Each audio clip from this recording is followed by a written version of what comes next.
بسم الله الرحمن الرحيم شہر رمضان الذي انزل فيه القرآن، فرمایا رمضان کا وہ مہینہ ہے جس میں قرآن نازل ہوا۔ اس کے بعد پھر اللہ تعالیٰ نے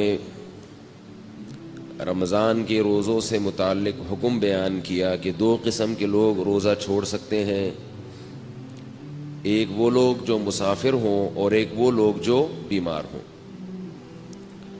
اور اس زمانے میں بعض لوگوں کی تحقیق کے مطابق 3 قسم کے لوگ روزہ چھوڑ سکتے ہیں، ایک تو وہ جو بیمار ہوں، ایک وہ جو مسافر ہوں، اور ایک وہ جن کے کل پیپر ہوں۔ یہ ایک نیا فتویٰ مارکیٹ میں آ گیا ہے۔ تو اللہ نے کتنے لوگوں کو چھوٹ دی ہے؟ 2 لوگوں کو،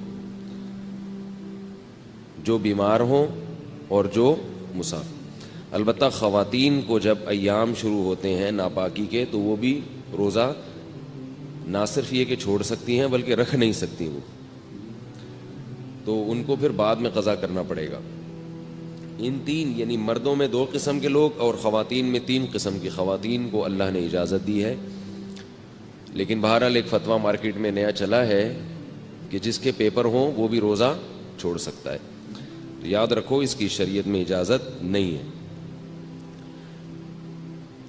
تو میں یہ عرض کر رہا تھا کہ اللہ تعالیٰ نے جہاں رمضان کے روزوں کا ذکر کیا اور یہ بتایا کہ مریض چھوڑ سکتا ہے، یہ میں ذرا اس کو ایک ہی دفعہ میں سیٹ کر لوں، یہ بار بار تنگ کر رہا ہے۔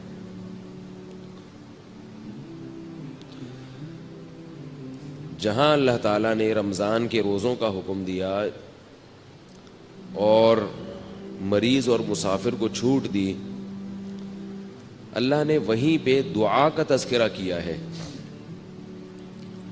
آپ سورہ بقرہ دیکھیں، جہاں رمضان کے روزوں کے والی آیتیں ہیں، ان آیتوں کے ختم ہوتے ہی اللہ کا ارشاد ہے وَإِذَا سَأَلَكَ عِبَادِي عَنِّي فَإِنِّي قَرِيبٌ۔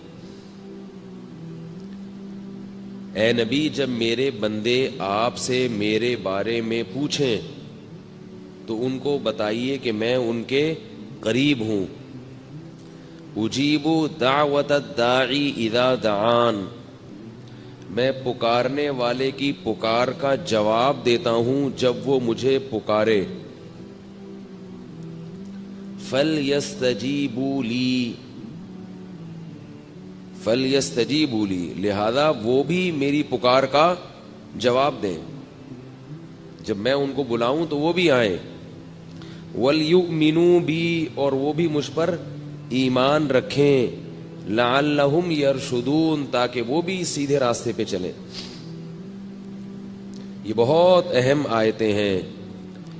اللہ تعالیٰ نے قرآن مجید میں رمضان کی مناسبت سے جن چیزوں کو ذکر کیا وہ 3 چیزیں ہیں جن کو اللہ نے رمضان کی آیتوں کے ساتھ، بلکہ 4 چیزیں ہیں، 4 جن کو رمضان کی آیتوں کے ساتھ جوڑا ہے۔ ایک تو روزہ ہے، رمضان جیسے ہی شروع ہوگا تو کیا کرنا ہے بھائی؟ سب سے پہلے روزہ ہے۔ دوسرا حکم اللہ نے بتایا، روزہ نہیں رکھ سکتا تو وہ کیا کرے گا؟ اگر وہ قضا بھی نہیں رکھ سکتا، کسی بھی صورت میں ممکن نہیں ہے، تو وہ فدیہ دے گا۔ فدیہ مالی عبادت ہے۔ تو دوسرا